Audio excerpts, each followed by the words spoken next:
Phil Fearon is a Jamaican English record producer. Now, Phil was the lead singer and multi-instrumentalist in the 1980s band Galaxy.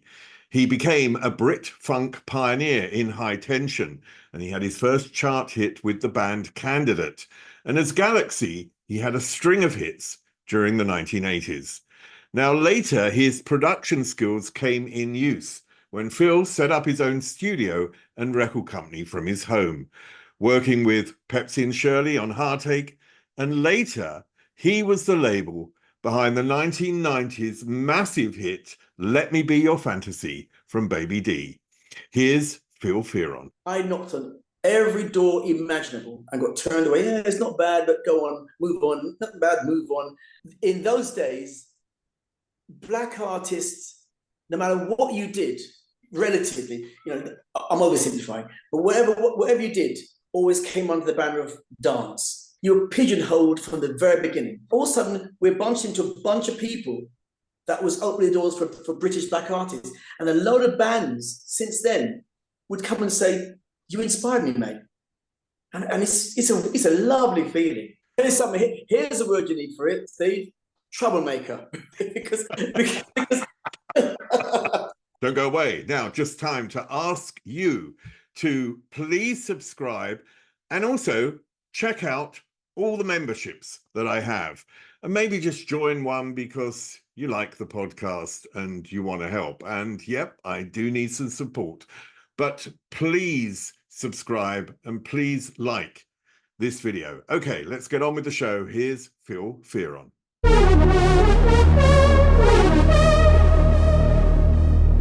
Phil Fearon, welcome.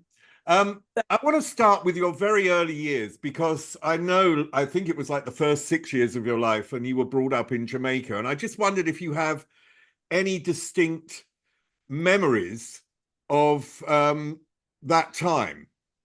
Yes, I do. I mean, loads. Because I came over at that age, there's a definite cut-off point. So it's not like a memory, distant memories of childhood. There's a definite cut-off. So all the memories of Jamaica are blatantly obvious. That was before I was 6. So it was just good.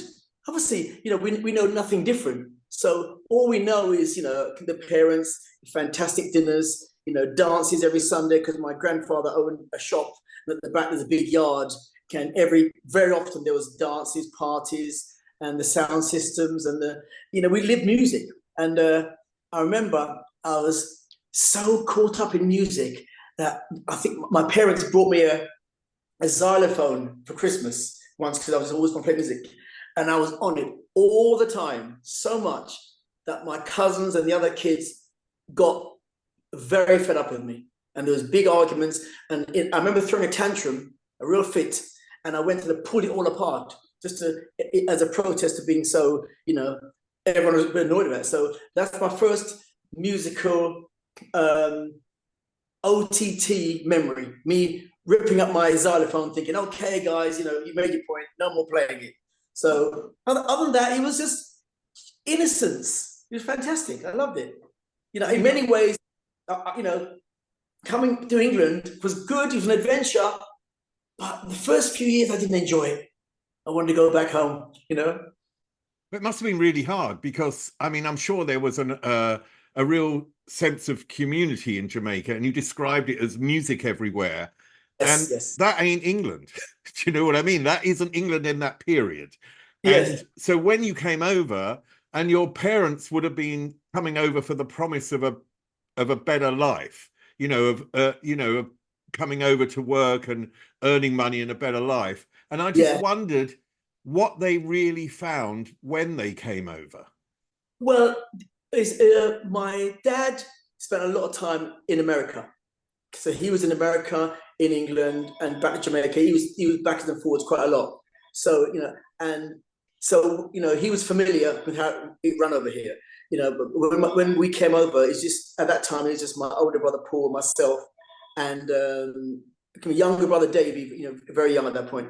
And it was just, we knew we were from feeling like we're the center of the universe, because everything revolved around us. we suddenly were part of something else, and we felt, you know, a bit marginalized. It didn't feel so. It felt like to fit in. Then it wasn't automatic. We had to fit in and do things differently. And the obvious, cold, I think we came over in November, so this was new to us. You know, little boys with their short trousers. We never knew what socks were, and we never knew what underpants were. Right? But we came over and it was cold. I remember when we were first given our overcoats. Me and my brother just laughed. We said, "What are these?" We couldn't understand it. But coming off the plane, we understood it. So it was a bit of a culture shock, you know. I mean, there was also, I remember that era, and I remember distinctly, you know, you would go, even as a young teenager, for me back then, I would go to a pub and there would be a sign, and today it just seems like the most horrendous sign you could ever see. And it really was literally no Irish, no blacks, no dogs. And this, you know, it was a horrendous era. I'm not saying it's any better today with what's going on, you know, but it was really in your face. And I just wondered how that made you feel. I was too young to know what was going on, right? I was too young to understand it. You know, I remember comments before we left Jamaica, you know, about, you know, this is going to happen to you. This going, you know, people would like tease us, say the white boys going to this to you, do that to you. The white boys are going to say that to you. It just felt like words. It meant nothing. It wasn't until we're over, then we had to learn pretty fast. My brother Paul was a year older than me, and he just adapted away, and he became like the protector. You know, even at that age, you know, when we were at school, we'd inevitably meet the bad boys, the bully boys, and my brother just became the one that would get into fights whenever someone said the wrong thing. He just launch in and sort them out, and that wasn't his chosen role, but because he's an older brother, I think he just adopted it, and we got into scrapes naturally. But most of it, I mean, we got into a few bits of aggravation, and there's certain places where even as children we were nervous to walk down, and we felt a bit intimidated. But after a little while, I mean, we were in Paddington. After a little while, we just got used to it, just got on with it, you know. So it wasn't easy, but we got on with it. My mum was a very strong woman, very, very strong, and she wouldn't let anyone, you know. You couldn't really mess with her. She's a very, very strong woman. So if people gave us trouble, she would give trouble back, you know. So it's simple as that. I mean, also the Jamaican community and the church in the Jamaican community played a big role in that community. How important do you think that was in terms of fostering your talent as a young man? I wouldn't say it really made an impact on the talent as such. It just was a great community, you know. It's just somewhere to go where you felt at home, a home away from home. That was where you felt at home, you know, when you were in the church or in the community clubs, and or when you had the obligatory parties when all the family come together, and that was where it happened. But it didn't really have much with a career. Not like the legendary American, you know, gospel upbringing where you get these mighty divas all coming from the church. It wasn't quite like that for us. But you do get a community, so you do get in contact with other people who are like-minded and maybe want to do the same type of thing. So when did your talent first exhibit itself? And, you know, I mean, today you're a multi-instrumentalist, and I just wondered who supported that talent, because in some way you've got to be able to have route to the instruments, you've got to have access. You know, that's a strange one, because my mother always sang in the church. She had a lovely voice. My dad was into music, a lot of it, American stuff, and he played a bit of guitar. That's the only musical with the family. My brother was heavily into music, and he wanted designs. I mean, even at the age of 8, 9, he wanted to run would have been a mobile disco or run a sound system. You know, he always wanted to run a sound system. And we had cousins who ran sound systems, you know, really quite prominent. And so we always wanted, I mean, trying to remember the first musical ambition, trying to remember the first, is like trying to remember your first meal. It just, just goes back. You know, just there seems to be never was a time when we weren't into music. I remember, like in Jamaica, there was, as well as the xylophone incident, there's other times when we used to have. I used to enjoy pretending to be a jukebox. Do you know what I used to have? This is another one of the vivid memories. You know, the painting trays. You know, you have as a kid, you know, different colours, and you paint it. I used to have one of those paint trays and a cardboard box, and I'd get in the cardboard box, have the paint tray outside, and ask the other kids to press buttons, pretend to press buttons on the paint tray, and I pretended to be singing another song. So I was like a homemade cheap jukebox, getting this music. So I mean, I got those memories, and obviously when we came over, we tried to. Oh my God, I got into so much trouble. As well as liking to do music, I also liked messing with wires and seeing how things worked. I used to dismantle my mum's clocks and struggle to put them back together again and get into huge trouble. And as every Jamaican of my generation knows, when you get it wrong, you're going to get a whooping, right? So we would get into serious trouble when I dismantled my mum's clocks. And I also used to try and understand how my dad's gramophone worked, you know. And sometimes, I mean, this would have been, you know, maybe not at the age of 6, but like at the age of, like, when we got a little older, maybe 11, 12, I used to try and rewire his gramophone so the speakers would be somewhere else. And obviously that's my first entries into running a sound system at a very early age. So we were always around music constantly, and we were a very noisy household. You wouldn't want to be our neighbor. When I was a young teenager, when I heard David Bowie, he provided a world where I had a sense of belonging. I mean, I was a gay teenager, and for me, that was a world where I felt I could be me. And yes. I just wondered if whether music provided in some form a sense of belonging for you, and what that belonging was. Yes, it did. It did. And more in the sort of teenage years, getting into like 12, 13, 14, 15, that area, it really was. And because everything was about music. My brother also set up a sound system. We called it Unity at first because it was all designed to bring people together. That was the dream. There's so much divisions and arguments and fighting and prejudice. He said, no, let's call this thing Unity. And it was called a Unity sound system. And we put on events in the church hall, because in those days I was a choir boy, do my thing. So we used to use the church hall at events, and eventually we renamed it after a few years to 6x6 Sound Show, and we really had a good run with that. So there's always the sense of community, because you created your own community. You create something, you go out there, and then certain people who are like-minded or like what you're doing gravitate towards it, and then all of a sudden you found your tribe, and that music did that for us greatly. Where do you think your drive for success comes from? Because everyone I've ever talked to, they have if you're successful in life, you have an immense drive to attain that success, and often it comes from the childhood where maybe you're not getting confirmation from your parents, and so you push harder to prove that you deserve that confirmation, or there's something there in the background. I wonder whether you've ever sort of thought about that and analysed where it may have come from. You know something, Steve? I don't know where that came from, but it was always there. There was never, I mentioned the getting into music because I was trying to remember your first meal. There was never a moment when that wasn't center stage for me. Always, but one thing I did learn, I don't know where I learned from, is that I knew from an early age that whatever you do to succeed in it, you're going to have to really, really, really work hard. And I got into so many arguments with other fellow young musicians when I said, no, we're going to do this and do that. And they go, no, it's fine, man. We'll get discovered one day. I said, no, not until we...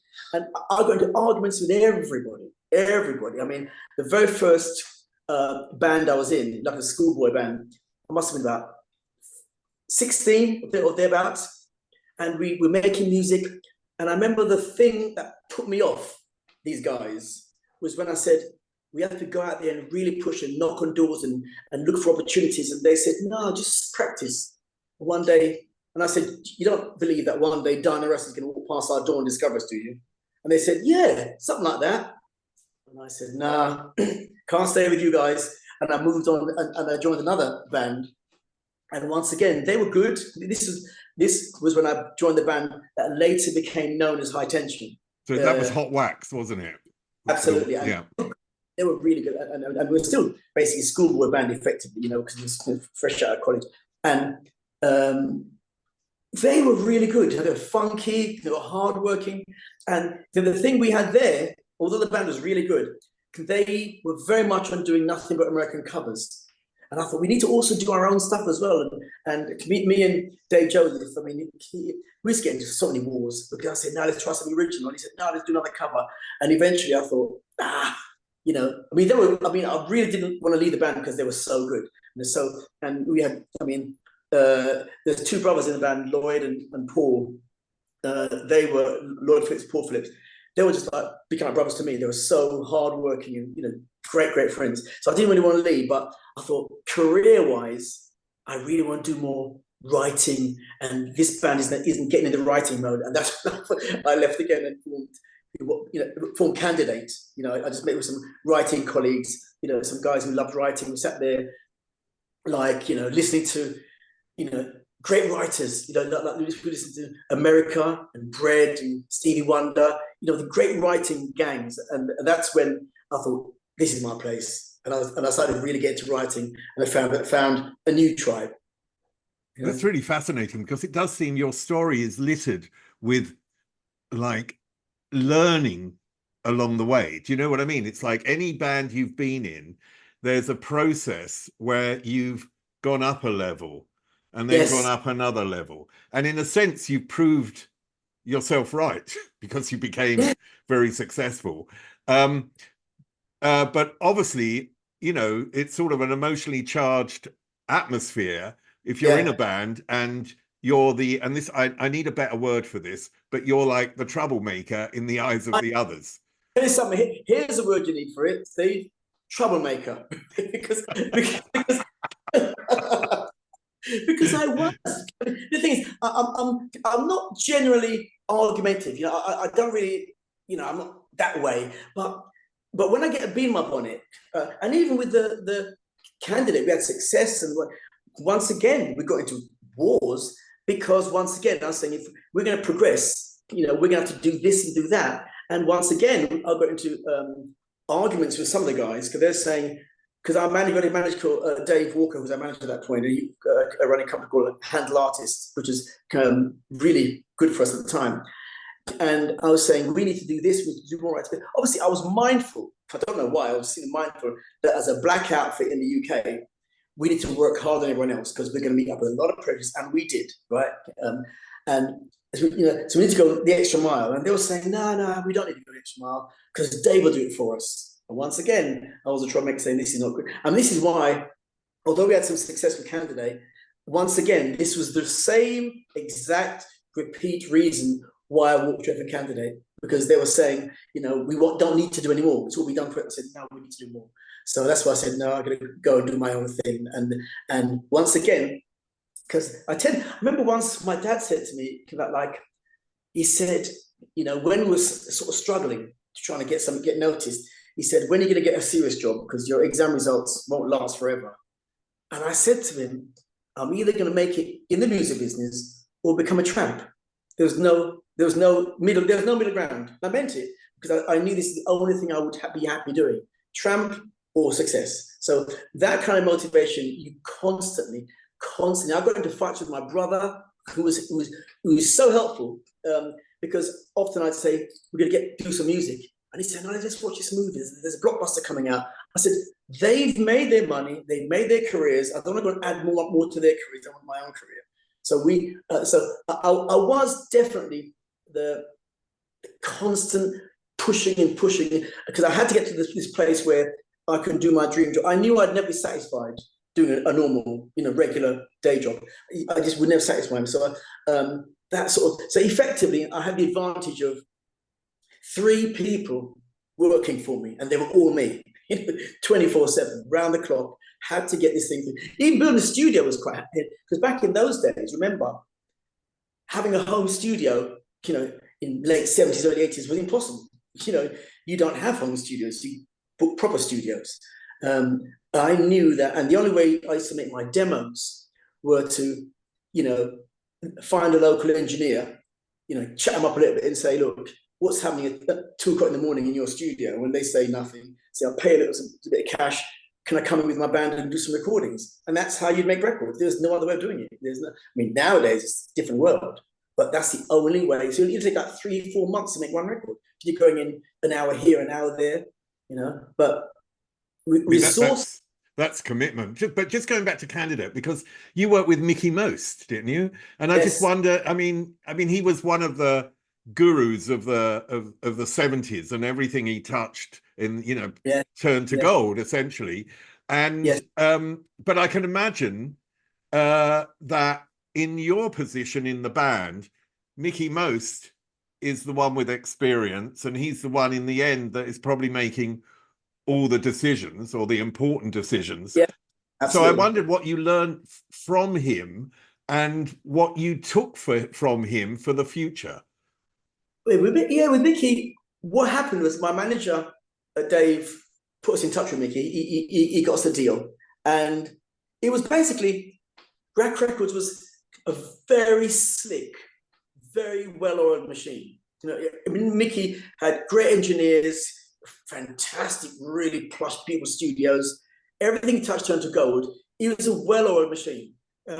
So we just became part of that machine. He wasn't doing us any favors. We slotted in, we went in, we learned our parts. It was a great opportunity for us we were given certain songs. And one of the beautiful things about the band Candidate, especially with the guys, the members of the band who were like T-Roy, the lead singer, Bobby, our guitarist, and Tambi, our other guitarist. We used to love harmonies. So when we were given the song, we'd sit there and work out arrangements that would take the song to a different level from what we were given. The songwriters were very pleased that we took their embryonic song and turned it into something really special. They were very happy. And then we simply went in, put our parts down, and then left. Mickey would, get everything mixed. He'd make it sound. Then we'd hear there's a photo session happening, there's a video session happening, and we just simply a bit like the boy band, the black boy band of the time, and just do what we're told. And all the lessons that came from it were by being there. How does Top of the Pops work? How does so we learned on the wing. No one was teaching us, although some of the staff, we had some staff members at Rack that helped us out a few things here and there, and working. We've done sessions for Hot Chocolate, so seeing what's it like to be a session man. So we learned basically by being in the environment, and that was very useful. And we also learned another few lessons: how quickly the money disappears. So we learned some good lessons. That was a proper college at Rack. But also at that time, it was really difficult for black artists to get airplay. It wasn't until sort of the Pirates, or like the other radio stations that come up during that era, which came up because of that, because there was people wanted to hear, particularly in the Brit Funk era, people wanted to hear this music, but there wasn't any outlet. So in a sense, it must have been very frustrating knowing that, irrelevant of what you're doing, the outlet was really difficult to attain. Yeah, you got it. In those days, black artists, no matter what you did, relatively, I'm oversimplifying, but whatever you did, always came under the banner of dance. So the dance act. He was never, although there's some ballads, you were pigeonholed from the very beginning. And I didn't even realize how. I didn't realize the depth of the racism, basically, that went on in the industry. I didn't realize the depth of it, because I remember at a meeting. This is, my manager done very well for us. He fought battles for us, but he couldn't get us to where he actually wanted. He's always trying, and eventually, I said, when the Rack thing was getting a bit slow, I said, I've got other ideas, Dave. I want to try, and he couldn't understand it. He couldn't understand, but he had enough foresight, and he saw how dedicated I was. He said, "Tell you what," although he's my manager, he said, go away, do your own thing, leave me out of it. If it gets to contract, legal stuff, give me a call. So I just went out and done my own thing, learned my lessons, got bruises left, right, and center. And it wasn't until I managed to get a proposed deal with Ensign Records, then Dave came back on the scene. And then we managed to, but we had the hits, the Galaxy era. And it was years later, I went out for a meal with Dave, my manager, and we got chatting about those candidate days. And he said, I never told you this, Phil, but what happened? He said, do you remember we made that album? I said, yeah, I remember it. We spent all that time making that album because, it sort of never came out. I said, do you know what happened? I said, all I know is it didn't come out. We just got shelved. And this is years later. He told this story. He said that he went to the boss of the label and said, this band's done this album, let's sign them for X amount of pounds. And he got refused. He got refused for the deal he wanted. And he said something to the effect that, this band is worth that because, I've signed X band to you and Y band to you. This is just as good as the others, it's good. And he was told, that and I know that. But to get a black band signed, I'm going to go upstairs and ask permission. And if I go upstairs, they're never going to endorse more than X. And so the black band thing was there. We were being held down because of our color from them. I didn't know at the time what happened. All I knew is that the deal fell apart. But this was years later after the Galaxy success. He was telling me, I thought, I'm not surprised. But I've heard that story, similar story, from several other names. Some people you would know. I've met in the industry, you've met as well, told me they got exact word for word story. So we had a few hurdles to jump, but it's all cool. I mean, the effect of that, this is before Galaxy, obviously, but the effect of that is that you're not actually getting really an income. I mean, that, right. So the other thing is, how can you survive during a period where you're doing what you want, but you're not actually having enough money, or did you really have enough money? Because you were talking about you built a studio eventually for Galaxy, so there must have been money somewhere. But how did that come about? And also, how was the sort of the life when you don't have that much money and you're working like crazy? I tell you what, here's how we done it. I mean, our situation was quite unique. Luckily, my parents let me obviously at their house and free board, which is very useful. And they let us, oh my God, they let us abuse the house. We abused the house so badly. Oh my God. All our friends used to come around. And my brother Paul was running a disco, mobile disc 6x6. Him and some good friends of ours, another friend, Michael Bowman at the time, he was like another brother to me. The two of them were running the disco and bringing bread and butter in, and that was helping to keep me fed. Even the early days of Candidate, we were going to Germany to do tours in Germany and all that stuff. And the equipment we had, the guitars, the amplifiers, the van, was all practically all paid for by my brother. So he was keeping us on the road. He believed in us so much. So I've got, big thanks to Paul and Michael. That's amazing. Was there any, I remember when, spending years trying to become a presenter, and you get knocked back and, things happen. And of course you're telling people that this has happened. And eventually in my group of friends, there was only a couple that remained that said to me, keep going. The others have sort of said, well, maybe you should do something else. I mean, they meant it in a nice way, but it's not the thing you want to hear. Do you know what I mean? Were there naysayers around you, or were there only people who really believed? Don't go away. There's more to come from Phil Fearon. Just time for me to ask you to please subscribe and like the video, and also check out the memberships where you can help and support me, because I do this alone and I do it for love. But of course, it does cost a lot of time, and maybe you'd like to buy me a coffee by just being a member. Anyhow, don't forget, subscribe, like, and let's get back to Phil Fearon.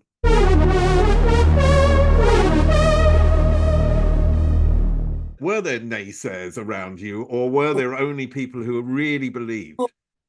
Oh my God, I can, the same story, the same thing. In fact, I knocked on so many doors trying to get no, it's not all just trying to get a deal, just trying to learn how this thing works and just trying to be part of it, you know. And quite famously, when I went out on the sort of final knocking on door session that led to success, I knocked on every door imaginable and got turned away. Yeah, it's not bad, but go on, move on. Not bad, move on. And as it happens, I got so fed up knocking on doors, it turned away. I got so demoralized. I said, I was with me and my brother Paul. I said to him, I've had enough. Let's call it a day. Let's go home. You know, for today, I can't take any more of this. And I said, let's go. And he said, let's try one more. And we got into a little bit of an argument. No. I said, listen, I've had enough. I'm not knocking on any more doors. And I said, absolutely no way. Let's go home. He goes, no, one more. And he kept pushing me, one more. And I said, okay, we'll try one more. That was Ensign Records. We went to Ensign. That last one more that Paul said, one more. And he pushed and pushed and pushed. And the way it went, I reluctantly went to Ensign the door, knocked on the door. Chris Hill looked out the window. All right. I said, oh, it's Chris Hill. He goes, what is it? A tape? A tape? What is it? A tape? Stick in a letterbox. And, you know, obviously I'm pissed off. So I just stuck in the letterbox, really huffed and stormed off like a sport kid. Next morning, the phone rang. Who's that? Paul? Phil? Paul? Phil? Love the tape. And that was it. My God, that was it. If my brother hadn't kicked my ass, who knows? You know. What was that feeling like to get that phone call? I can't explain it because, you know, the holy grail is to get the record deal, you know. So, you know, I could not describe the feeling. I just couldn't. I went down there, met the guys. And they started proposing do this demo, and I'd done 2 demos at the time. One was, you know, I think I'd done 2 demos. One was Head Over Heels, and one was Anything You Want. And Chris went crazy for both of them and said, you know, we're going to have to get things moving. And they selected those 2 records to get recorded. They at that point I called my manager, Dave. I said, you know, someone's interested in my stuff at last. Will you get involved now? And he got involved. And then they booked us into Tapestry Studios in Barnes and got Pete Wingfield to produce the first couple of tracks. And I was a fan of Pete's anyway, so he's a great meeting. And so that was how it started. The first recordings were Anything You Want and Head Over Heels. And Head Over Heels got really, really well received in the clubs back then. Didn't go national, but it got really well received, and I've done PAs all over the country. And one day, because we used to, this is crazy. We used to, in Candidate, we used to sometimes say, we used to love Earth, Wind and Fire and their stage performances, and we used to love all these really flamboyant OTT, really colourful.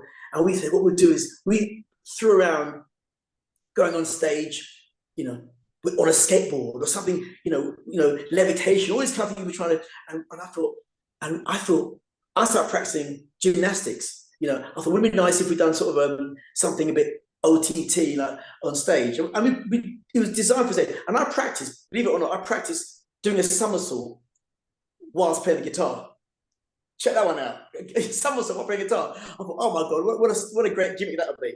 And as by coincidence, my first release was called Head Over Heels, right?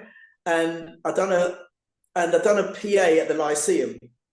And I thought, wouldn't it be cute to just do a somersault before I hand out these free 12 inches? That was the last big decision. I thought, yeah, I'm doing it. So when I done the PA, Head Over Heels, I thought, and I went to give the discs out. And as I was around on the stage, I done a front somersault, landed, and started handing out, and also with the great tune. I thought, what a great gimmick this is. So I thought I can't do that, you know, maybe I've done it once so often, but it was good fun. And that came from Candidate, potential stage show, you know, fun. So the Head Over Heels became, you know, and the somersault became my trademark at that point. It's funny that you mentioned Earth, Wind and Fire, because when I talked to DC Lee, she was talking about that, you know, that 80s era.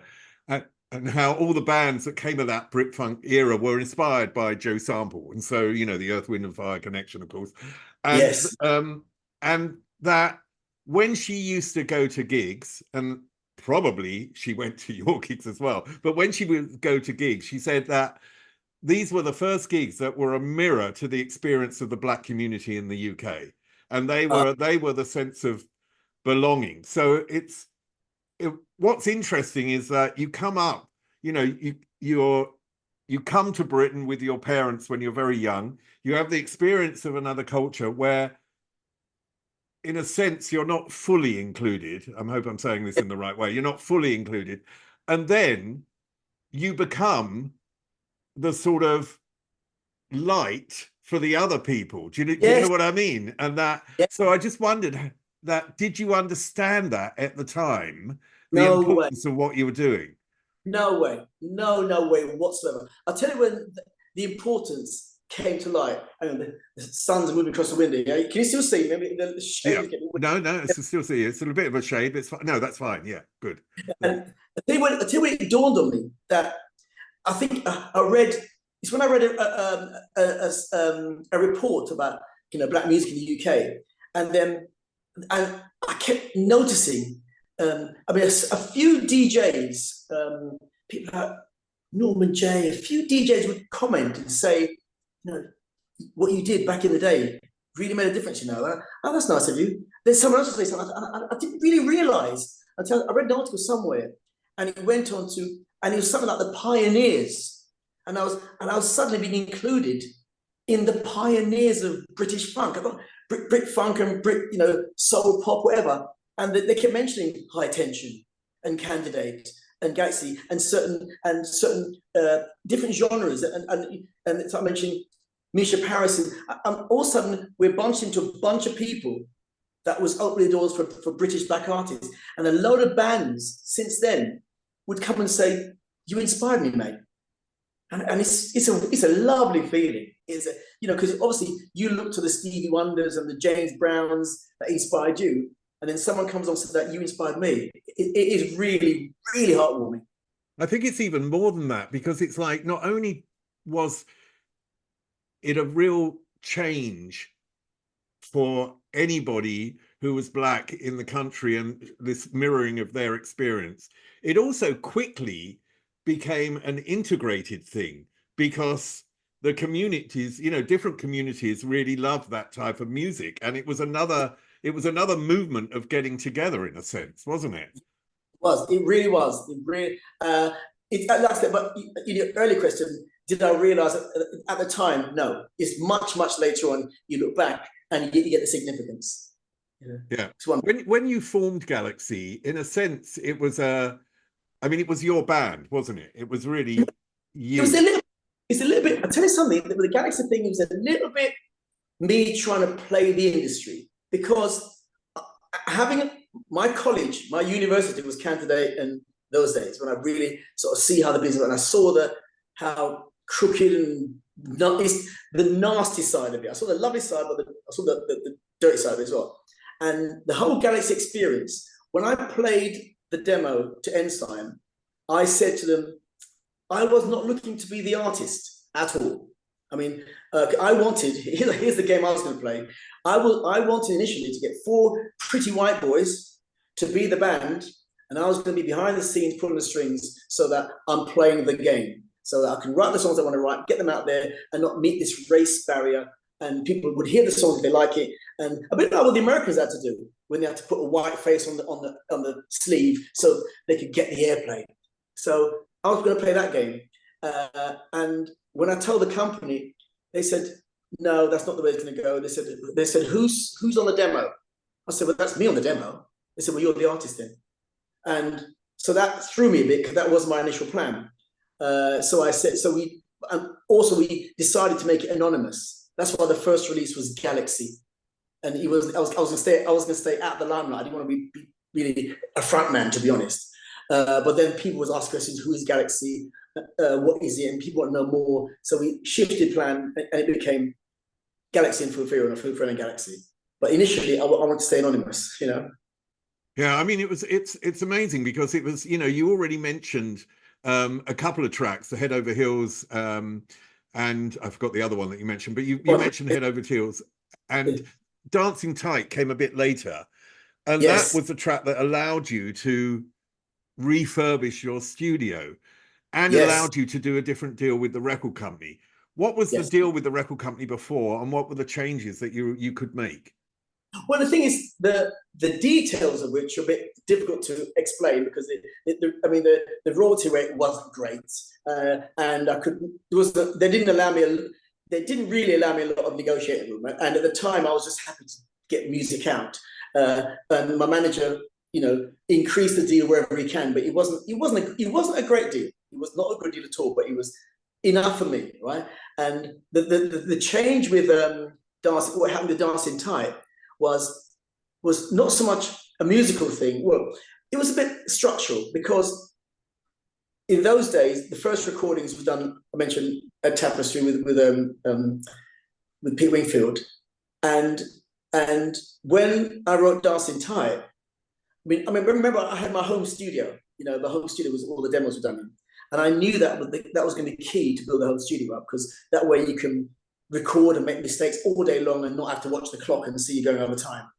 So there was a machine. It sounds so ancient now. We had a multi-track tape recorder, right?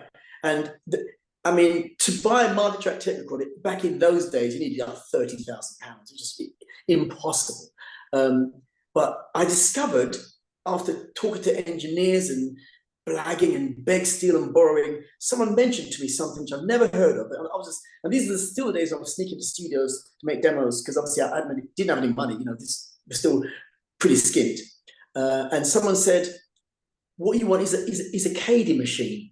I thought, what on earth is a Cady machine, right? And he said to me, "The guy that wrote Black is Black, Black is Black." Well, apparently his name is Steve Wadey, apparently. And he used to apparently get these 8-track recorders, take off the heads, jack them up to 16 and 24-track heads, and wire bits of wood and screwdriver and gaffer tape, these hodgepodge stuff together, and they worked. So I said, "Well, how much it cost then?"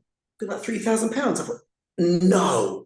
So my business partner had a credit card, got a credit card loan, and we bought this machine, and we lashed it together with string and gaffer tape, and we started making demos. And at that point, that's how we made demos, and it's really crude, but worked. But then I wanted to upgrade it. So I said, after Head Over Heels, I said to the record label, "Don't book me into another studio. Can you please give me £1,500, and I can upgrade my little Cady machine to a soundtrack, and I record it at home." And they did not believe me. In fact, they indulged me. I think they just said, indulge him. They said, "Oh, you can't make serious records in your bedroom. Don't be silly. But here's your £1,500. So I managed to do a deal with a company called Don Larkin Audio. And that's when I recorded Dancing Tight in my bedroom once again, back from my territory, record it all at home. And, when they heard it, they thought, this one's going to be a hit. I think the really weird thing is I kind of knew this one might take off, because I recorded that one in my bedroom on New Year's Eve, 83. I remember that because the story goes, everyone came back, said, "We're going to New Year's Eve party. Come on, Phil, let's go." I said, no. I was famous for being really boring. I said, "No, I'm staying at home. I've got a song to write." And they all got very angry with me and left. And this is a really nice story, because at midnight, I was looking at the clock, thinking it's midnight, everyone's shaking, having drinks, singing Old Lang Syne. I'm sitting on my own, trying to record this song. Very sad. Anyway, I carried on. And the nice part, there's a part of the song that goes, "Right now, we can be the greatest dancers around." I was recording that with headphones on. And this is what I put in the morning. The next door neighbor started banging the wall, saying, "Shut up!" To keep myself quiet. And I remember thinking, if this record's a hit, I'm going to buy that house next door and move them all out. And it was, and I did. It's exactly what happened. It's a lovely story there. I bought the house next door, moved everyone out, and that house became Production House. The record I set up in the 90s, that was Herbert Gardner's #1, that became Production House. So that was a lovely story how Dancing Tight came about. Oh, that's amazing. I mean, you mentioned Don Larkin, who was an audio dealer. Yeah. Was he someone that just absolutely believed in what you were doing, or was there some sort of financial deal going on? No, Don Larkin, Don and his brother Tony, but Don at the Black Point mainly. I don't know what I said or done that made him like me. He was instrumental in my success story. Absolutely. Because I was just a black guy from Kensal Rise that bought some, a little mixer off him and a microphone off him. And then when I had this KD machine, which cost like I could only sell it for about £1,000, £1,200, like that. The soundtrack machine, the higher quality one, cost about £8,000, which in them days was a fortune, absolute fortune. And all I had was this £1,500 from Ensign. So I was like 5 or 6 grand under what I needed. And Don says, don't worry, just take it home. And I'll never forget that, ever. He said, take it home. Just take it home. Don't worry about the money. Pay when you can. And I just could not believe my ears. Right? So that's why when the record became a hit, and subsequently, every time we got a silver disc or whatever, I made sure I got a disc for Don Larkin as well to stick on his wall. Because if he hadn't done that, I would not make that transition quick enough. So he was, I cannot thank Don Larkin enough. He really had faith in me, and he believed in me. I don't know, it's sort of very emotional trying to remember it. He just said, take it. Who does that? Take this 8 grand machine, take it out and pay when you can. No one does that. No, so he was amazing. very, I mean, there are people out there like that, and that's just really sweet. Now, this period in the 80s, 82 to 87, we mentioned Head Over Heels, Dancing Tight. The other one, What Do I Do? And I Can Prove It. And you had like many more tracks that were hits around that era. But how did success redefine what you wanted? And did success change you in any way? Something I like to think not at all. I would like to think not at all. And of course it must be. It changed, and this is quite a cliche, because I heard this before. I think the boss of Ensign said to me first, he says, this record's going to be big. What's going to happen is a lot of things are going to come in. People are going to get your phone calls, interviews, some money's going to come your way. It's all going to change, and everyone's going to treat you differently. And that's what happened. People do treat you differently, right? I'm just the same, because I think I'm just the same. I don't think I've got. I think my ego part is still everyone got an ego. I think a lot of that was dancing around in the candidate days when you want to be the best, you want the coolest looking guy. But when you have the rude awakening of how fickle this business is, you kind of redefine, and then you become a bit humble, and to the point where I kind of, and this sounds a bit spiritual. It was such a struggle, right? I remember making a kind of a deal with the universe, right? A deal that if I can get through this and try and this becomes my day job, I will promise to give, because I wasn't getting a lot of breaks. It was hard work, very hard work. And I made a promise to the universe that if I get through this and I become doing the career I want, I'm going to make sure I help anyone who comes to ask for help, anyone.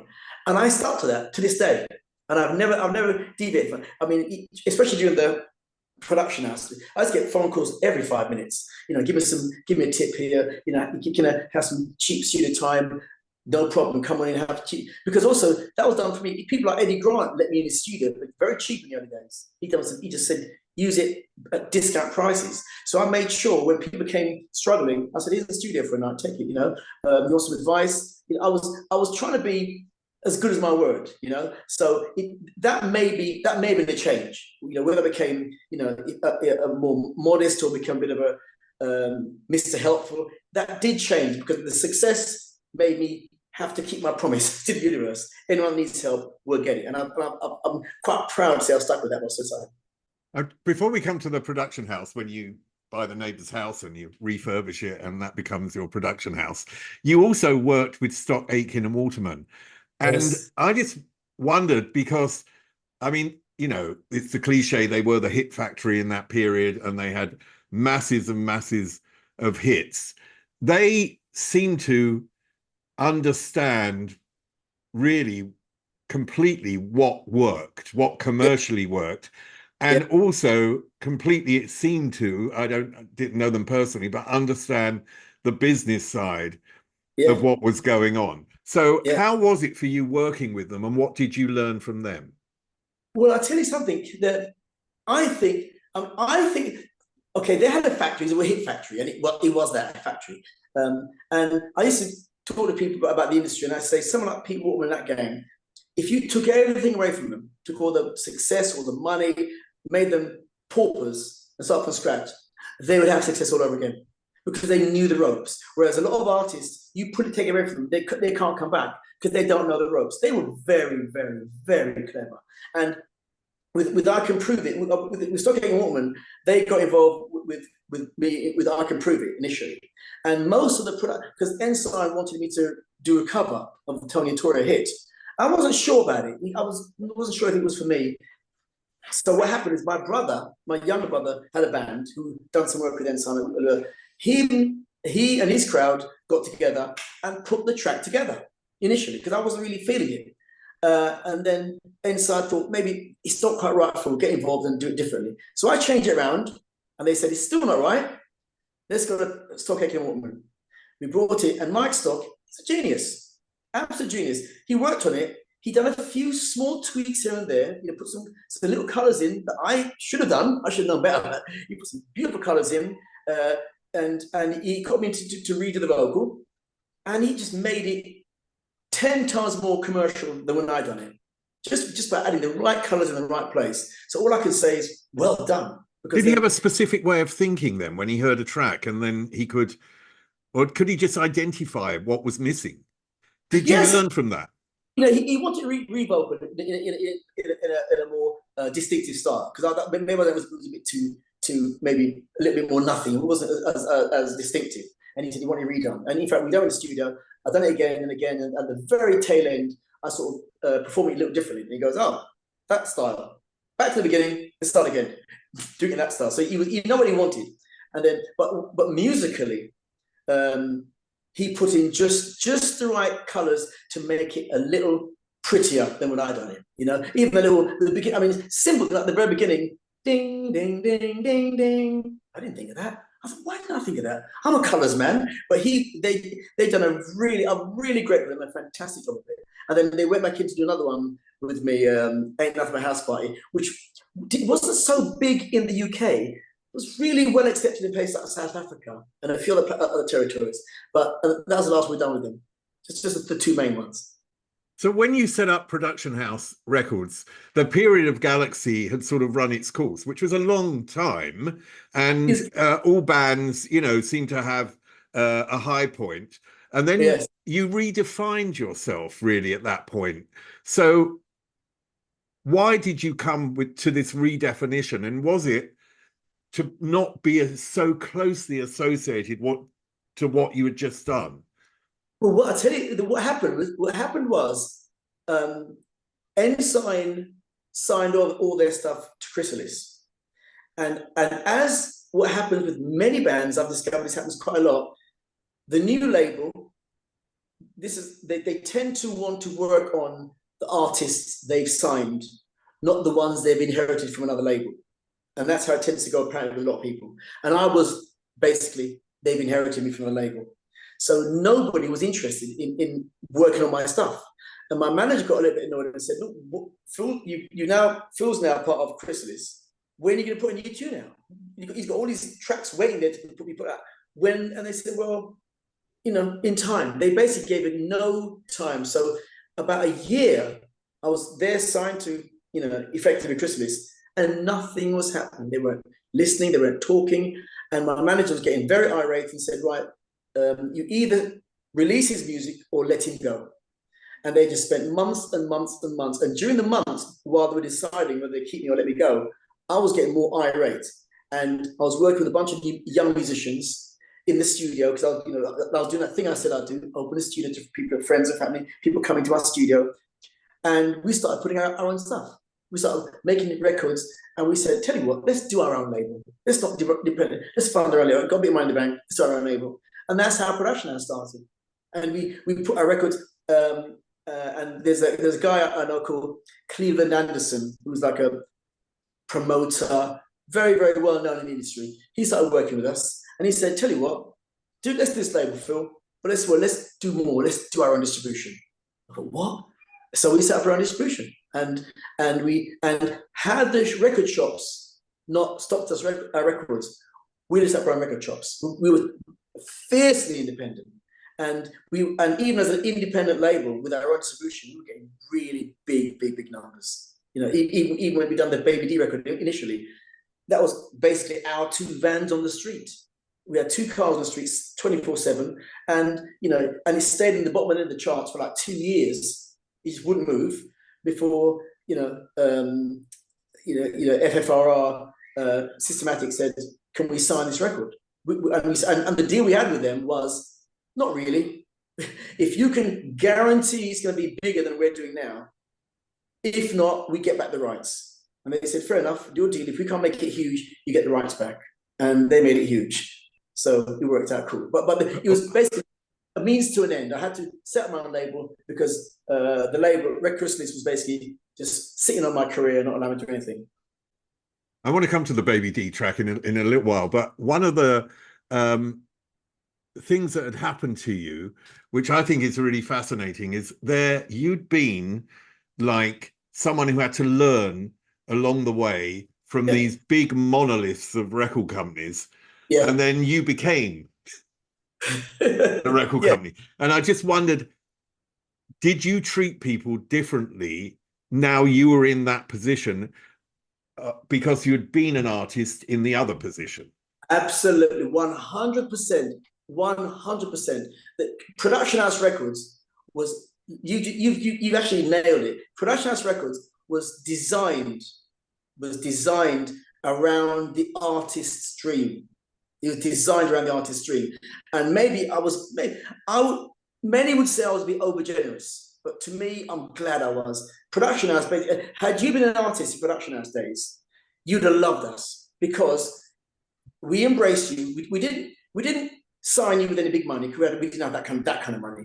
But we'd say, we know the biggest expense is studio time. So we'd say, here's 2 studios in my house. It's yours 24/7. No one's watching the clock. You can come in as many times as you like. Here's the keys to my house. Everyone we worked with had the keys to my house. We come in 24/7. And in those days, every 2-inch tape cost £100, right? So you want to make 2 tracks, 3 tracks on it, £100 a time. They had free tapes, free 15-inch tape, quarter-inch tapes, and free studio time 24/7.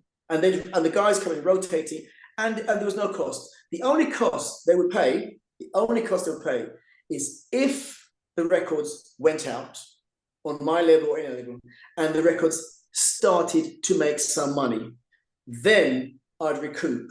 And I wouldn't even recoup all the hours you spent. I'd recoup to a maximum of £1,000. So if you spent 10,000 in the studio, I'd recoup to a maximum of 1,000. So basically, from an artist's point of view, that's a dream. There's nothing to pay. You can record 24/7, and you're only going to get clobbered, not on the losses. You get clobbered if you have a hit, and even then, to a maximum of £1,000. And of course, the other side, the publishing, that's another issue. If you publish stuff, that's even better. But that wasn't always necessary. So all the artists we had, they loved us at the time. So that founded the Production House base. All the artists we had were all DJs, young guys coming up, and they just loved being in the studio. It was fantastic. You also worked with Pepsi and Shirlie, didn't you? Yes, and that was good. That was good. We had because one of the guys in Canada, Tambi, the Asian guy, he was a great songwriter. Him and his missus, really clever songwriting. And my manager, Dave, he was working alongside Pepsi Shirlie for something. I'm not quite sure what involved, but he said he hooked them up with Tambi, who was the Asian guy in Canada, and they recorded in my studio, and I got involved in the production and helping to get the harmonies right and the vocals right. We've done most of it in my studio, and I added the color. I love putting colors on. I added little bits in the studio, and they've also, between my studio and Red Bus in Paddington, we made the record, and it was huge success. And the funny thing is, it would have been a #1 if it hadn't been for that pesky George Michael, who he's #1 and they were #2. That was heartache, wasn't it? Were they pissed off with George? I don't know. I don't know. But it's quite. If anyone's going to hold him back, George is allowed to. Yeah, exactly. What a voice. So you mentioned Baby D. Now, of course, Dee is your wife.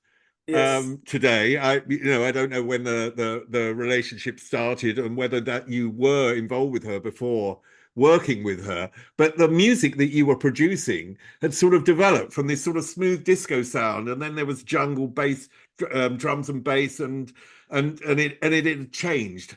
Were you really always consciously aware of the new sounds that were coming up and making sure that you were involved in them? So how did that track really come about? I wasn't involved in that area at all because Dee was one of the Galaxy Girls. She was one of the Galaxy Girls. So when we started doing the record label, I didn't know exactly which direction we were going in because like I said, a lot of younger production people coming in with different ideas, DJing every night. It's a whole new thing. It wasn't the thing I was doing. I was on the fringes, but I didn't. And some of the stuff that had been produced on the Production House record label, some of it was kind of soul, some of it was, but some of it was this new acid house, strange beats, really fast that I wasn't familiar with. But I did know it was getting a lot of interest, and the record shops were loving it. So I was probably more on the mechanics of it. So it was definitely working, but a lot of it wasn't me. It was these new guys coming in, and I'd pop in the studio and say, "How about this piano line? How about this vocal?" And I chuck things in, but they were the bass. I was just chucking little trinkets, and they began to create some stuff that I couldn't even understand. I thought, this is strange music. What's going on here? And it wasn't until I went to one of the nightclubs. I mean, these were pretty records, and I didn't get it. Went to one of the clubs, the raves. Went to one of these mad raves. I thought, what is this? Then I thought, after a few hours, the penny dropped. I think, now I get it. And I began to understand it more. But it wasn't my music. I was just helping out. I mean, that was one of the most iconic tracks of the 90s. I mean, you said, you went to a rave, you went to, you go to a club and you hear that track and it just pulls you onto the dance floor. You have no option. Once again, you don't design, the guy that wrote that track, Floyd, he wrote a lot of other nice tracks, but you can't design that. You can't say, I'm going to write an iconic legend anthem. You just do it. And then, I mean, all I know is that we put this one out on our label, as we did all the others. And also, the Baby D, her name came from an earlier record we recorded with one of our artists, Jazz and the Brothers Screaming, on a version of Casanova. And then we thought, let's bring Dee in to feature on the remix. And we thought, and her voice worked on it. We thought, right, we'll feature on the remix. Hang on, we haven't got a name for her yet. So what's it going to be? And I'm thinking, she's mad about babies. And every time we're in the studio, she's either pregnant or breastfeeding. She's mad about babies. Her name is Dee. Your name is Baby D. So that's how her name became Baby D. And the thing is, when we got around to eventually recording Fantasy, the first time we realized it was huge. My kid brother was a cabbie at that point. He goes, I was driving outside Tottenham Court Road record shop, and people are coming out with your records. I'm seeing it everywhere. Really? And then we didn't. And this is when it was before he got signed to London Systematic. He just said everywhere he was hearing it all the time, and we began to realize this is something special. We never, in a month of Sundays, would have believed it would become this iconic thing it is now. It's absolutely huge, and she's out working 3 or 4 times every weekend. It's wonderful. So we know that's a blessing. I mean, one thing that I read about that happened to you, which was a period of being disillusioned because it was alleged that you copied some guy's track and it was proved totally wrong. Oh, yeah. So how did that come about and how did that affect you? Because it seems like there was no substance in this person saying that.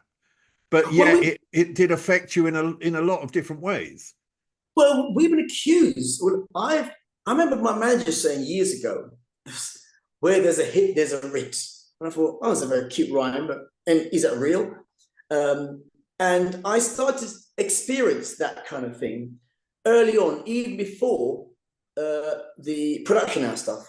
Because I remember I done a remake. The label asked me to do a remake of a track called "This Kind of Love," which I recorded, and then all happily love. And then I got a phone call from someone who said, "Phil, I've been talking to my lawyer about you." I thought, "What are you talking about?"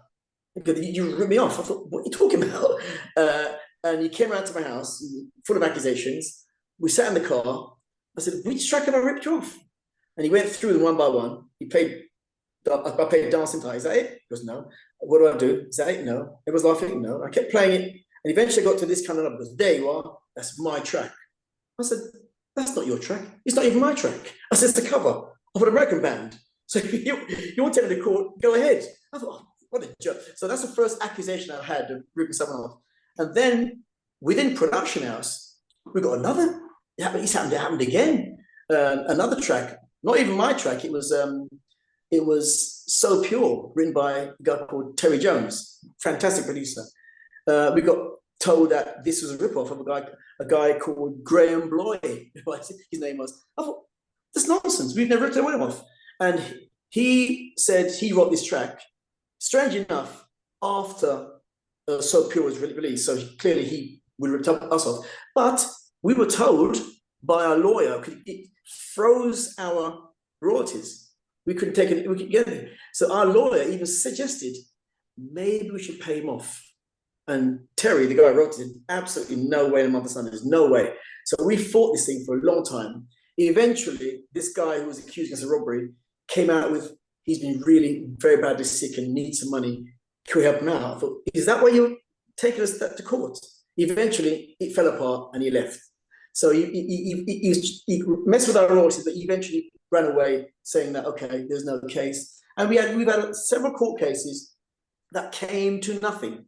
The thing about production house is that when we were struggling, when I was funding everything, and we were just a bunch of young kids we were fantastic. We were unstoppable. The minute certain individuals started to make money of their own now, everyone became experts, and then the whole thing started getting difficult. Everyone started saying, "Well, here's how it's done from now on." And my control, if you like, of pulling the strings got harder and harder, and the whole thing sort of fizzled. Otherwise, we'd have run it for much longer. But it became difficult because people started becoming, and now I was in the role of businessman, and I'm not a businessman. No, I don't enjoy it. I'm a reluctant businessman. I'll do it if I have to, but I'm not wired that way. So, I walk away.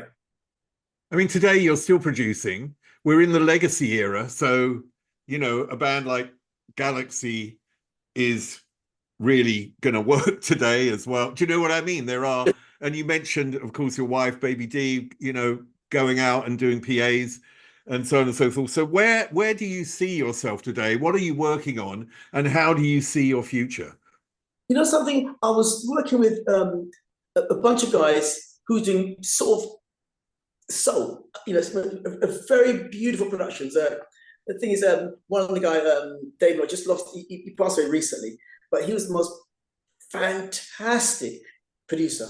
His attention to detail, and we worked with him for years and years. And he's done loads of remixes from names, maybe like people like Shakira and some big names he's done back in the day.